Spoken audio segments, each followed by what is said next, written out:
The environmental stress level that is in the world we live now is very high, and it is a challenging time and very uncertain time that we live in this present world. My name is Dr. Debbie. I'm a mental health wellness coach, and thank you every time for tuning in to my channel. So today we are talking about anxiety, due to all the environmental stresses that is going on there due to all the conflicts with different countries in different parts of the world. And everyone is affected, everyone is touched by all this unrest, and it is important that we encourage and support people, be kind to people, at a time like this. No one is certain of what can happen the next moment, but when we support one another, when we have the strength, the stamina, to keep on moving, and hopefully we are hoping that soon that things will be in control, and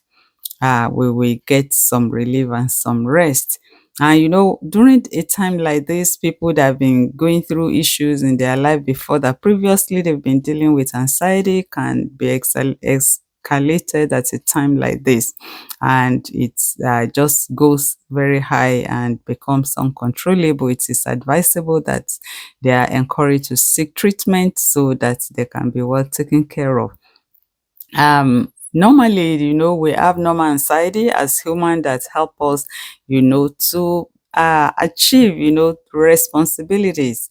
Normal anxiety that, okay, I know I need to study, I have an exam that is upcoming. The normal anxiety will keep me on my toes, and to be able to line out all my area of study and be able to get ready for the exam ahead, or like an interview, a job interview. I know this is going to benefit me. I'm going to get some, benefits, maybe life improvement and all that. It's going to make me the anxiety, normal anxiety, to get ready and get prepared and do what I need to do. So every individual, every human being will go through this normal anxiety from day to day to be able to achieve what is expected of us and be able to, yes, achieve success in whatever task or responsibilities. But in a situation like this, we have anxiety that is anxiety disorder, when situations which can be triggered, like environmental stresses that we said. In some people it can be genetic, it can be as a result, like complication of some other underlying medical diagnosis, or due to things that are going on in people's life, poverty, lack, loss of job, loss of lost loved one can put people in that situation. But currently, we know globally, people are going through environmental stresses that induced anxiety, because everyone, we don't know what can happen next. Countries that have been like listed as safe countries, that they go about their businesses, everything goes smoothly. Now no one knows, what is going to happen next, where you can say it's a safe place. And it's like, generally all over the world, everyone is walking like on the eggshell. And in a time like this, that things, are beyond our control, it is important, to control those things that we can control. And that is why we are having this talk, this conversation, that it's important that we take care of ourselves.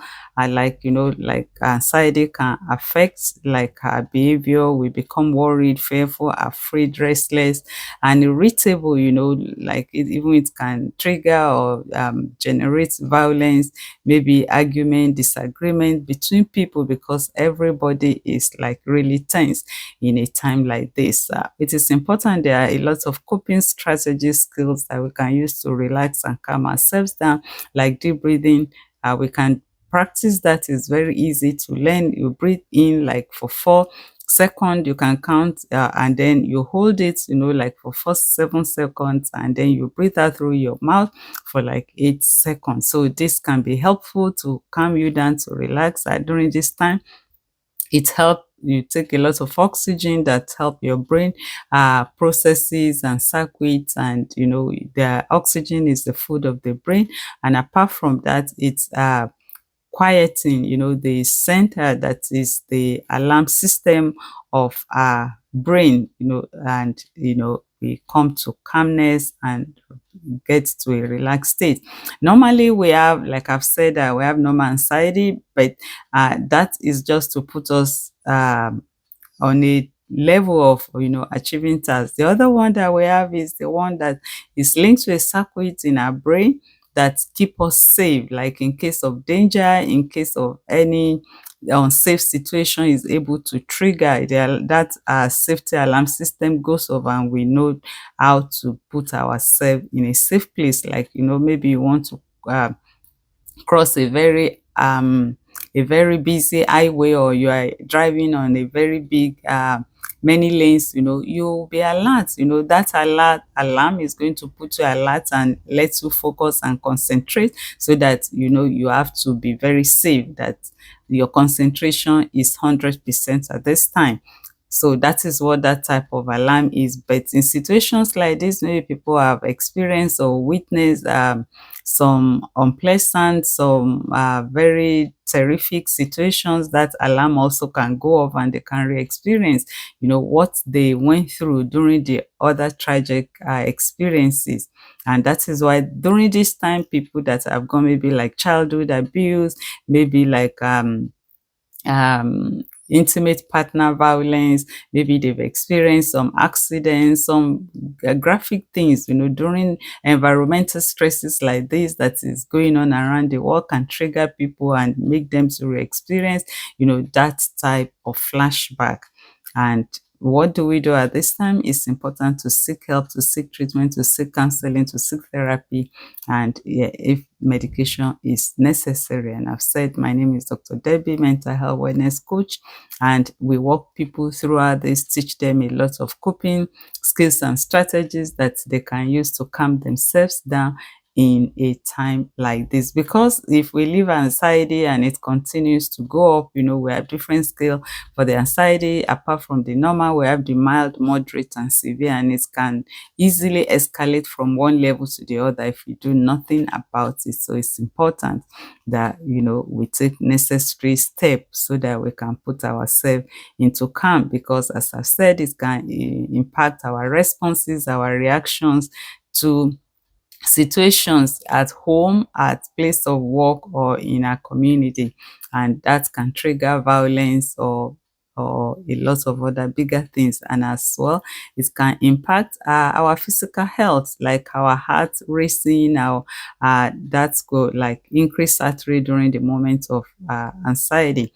And as well, it affects our sleep, especially now that a lot of graphic news, terrific news out there. If you consume so much news, those that are graphic, our brain grab that image and impact our sleep, or sleep interruptions, nightmares. So what do we do at this time? We make sure that we reduce the amount of um, graphic news that we are consuming, so that do not impact our sleep, that do not interrupt with our sleep. And it is important as well, like sleep hygiene, make sure we're sleeping well. Exercise, it helps to reduce anxiety, and different calming modalities, frameworks, skills, strategies that we can use to calm ourselves down.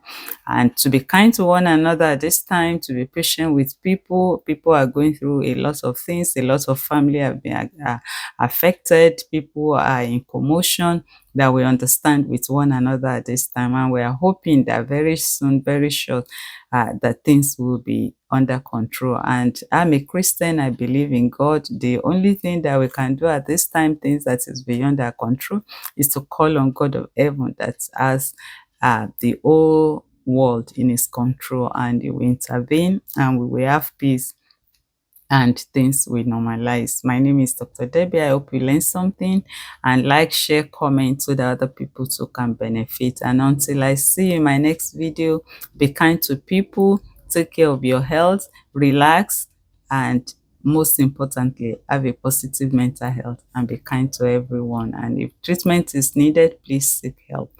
Until I see you next time, have a positive mental health. Bye.